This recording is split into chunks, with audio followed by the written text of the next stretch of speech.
तेजी से बढ़ रही है और इसी के साथ साथ धन भी खूब तेजी से बढ़ रहा है। ये धन कहाँ बढ़ रहा है, किस जगह पर बढ़ रहा है, ये मैं इस वीडियो में आपको बताऊंगा। अगर इस सारे धन को एक जगह इकट्ठा कर दिया जाए तो ये इतना धन हो जाता है कि पूरे भारत देश की गरीबी और भुखमरी दूर हो सकती है, बेरोजगारी दूर हो सकती है। तो वीडियो को शुरू करने से पहले सबसे जरूरी एक बात, जो भी मेरे चैनल पर नए हैं कृपया मेरे चैनल को सब्सक्राइब करके घंटी के निशान को छूकर ऑल पर क्लिक कर दें, जिससे भविष्य में आने वाले मेरे सभी वीडियो आपको लगातार मिलते रहेंगे। तो वीडियो को शुरू करते हुए, भारत भगवान, धर्म, विश्वास और पूजा पाठ आदि का देश माना जाता है। भारत जितना बड़ा धार्मिक देश है उतने ही ज्यादा यहाँ धार्मिक स्थल हैं। दुनिया के सबसे ज्यादा गरीब लोग भारत में रहते हैं। ताजा आंकड़ों को देखते हुए दुनिया का हर चौथा गरीब व्यक्ति भारतीय है। शायद इसी कारण भुखमरी के शिकार दुनिया में जितने भी लोग हैं उनमें से 50% अकेले भारत में हैं। इन आंकड़ों के बीच एक सच्चाई ये भी है कि दुनिया के सबसे ज्यादा अमीर मंदिर और मस्जिदें भारत में ही हैं। भारत में कुल कितने मंदिर और मस्जिद हैं इसे सही रूप से बता पाना तो मुश्किल है, लेकिन एक अनुमान के अनुसार भारत में 20 लाख के आसपास मंदिर और 3 लाख के आसपास मस्जिद हैं और इनमें से 100 मंदिर और 3 मस्जिद ऐसे हैं जिनका वार्षिक चढ़ावा भारत के बजट की कुल योजना के खर्च के बराबर है।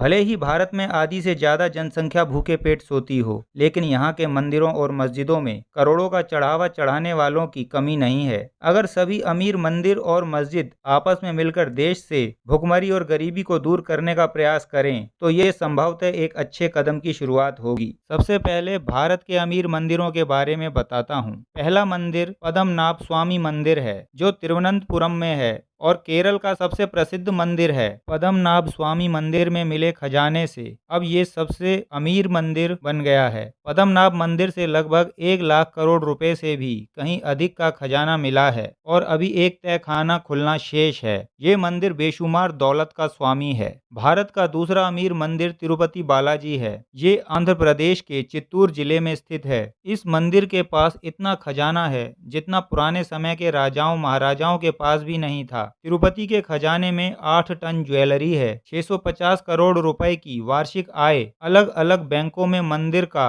3000 किलो सोना और 1000 करोड़ रुपए का फिक्स डिपॉजिट है। भारत का तीसरा अमीर मंदिर शिरडी का साईं बाबा मंदिर है और यह महाराष्ट्र के अहमदनगर जिले में स्थित है। ये देश के अमीर मंदिरों में से एक है। सरकारी जानकारी के अनुसार उनके पास 32 करोड़ रुपए के आभूषण हैं और 450 करोड़ रुपए का निवेश है। शिरडी के साईं बाबा मंदिर की एक दिन की आय 60 लाख रुपए से ज्यादा है और वार्षिक आय 210 करोड़ रुपए की सीमा पार कर चुकी है। हमारे देश का चौथा अमीर मंदिर मुंबई में स्थित सिद्धि विनायक मंदिर है। सिद्धि विनायक मंदिर की वार्षिक आय 46 करोड़ रुपए है। वहीं 125 करोड़ रुपए फिक्स डिपॉजिट में जमा किए हुए हैं। पांचवा अमीर मंदिर वैष्णो देवी मंदिर है। भारत में सबसे ज्यादा लोग तिरुपति बालाजी मंदिर के बाद वैष्णो देवी मंदिर में दर्शन के लिए जाते हैं। लगभग 8 लाख लोग हर साल माता के दर्शन के लिए जाते हैं। माता वैष्णो देवी मंदिर की वार्षिक आय 500 करोड़ रुपए है, जबकि एक दिन की आय लगभग 1.34 करोड़ रुपए है। ये सभी मंदिर जो अथाह संपत्ति के मालिक हैं। अब ऐसी ही संपत्ति की मालिक मस्जिदों के बारे में जानते हैं। पहली मस्जिद है हाजी अली दरगाह सैयद। यह मस्जिद मुंबई के वर्ली तट के किनारे पर मौजूद है।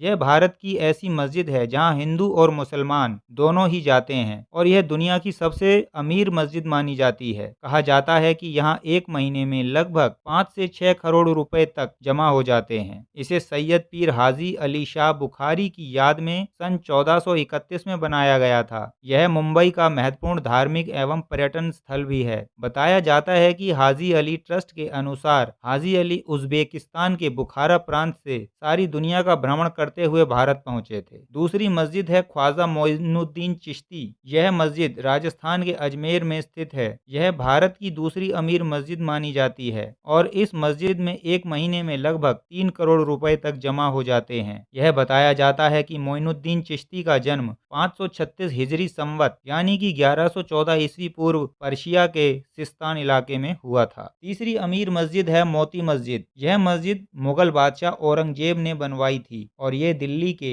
लाल किला के अंदर मौजूद है। इस मस्जिद के अंदर औरतों को भी जाने की अनुमति है। इस मस्जिद में एक महीने में लगभग 1 से 2 करोड़ रुपए जमा हो जाते हैं। इन सब बातों को मैं आप सभी को इसलिए बता रहा हूं कि हमारे देश भारत में लगातार भुखमरी बढ़ रही है और हमारे देश के इन 8 धार्मिक स्थलों में धन का अंबार लगा हुआ है और सरकार इन सभी को अपने संज्ञान में नहीं लेती है। वैश्विक भुखमरी सूचकांक GHI यानी ग्लोबल हंगर इंडेक्स की 2021 की रिपोर्ट ने भारत को 116 देशों में से 101वां स्थान दिया है। 2020 में भारत 107 देशों में से 94वें स्थान पर था। 2021 की रैंकिंग के अनुसार पाकिस्तान, बांग्लादेश और नेपाल ने भारत से बेहतर प्रदर्शन किया है। इन तीनों देशों ने भारत को पछाड़ दिया है। सहायता कार्यों से जुड़ी आयरलैंड की एजेंसी कंसर्न वर्ल्ड वाइड और जर्मन की संस्था वेल्ट हंगर हेल्प संयुक्त रूप से तैयार की गई रिपोर्ट में भारत में भूख के स्तर को चिंताजनक बताया गया है। भारत का GHI स्कोर भी गिर गया है। यह साल 2000 में 38.8 था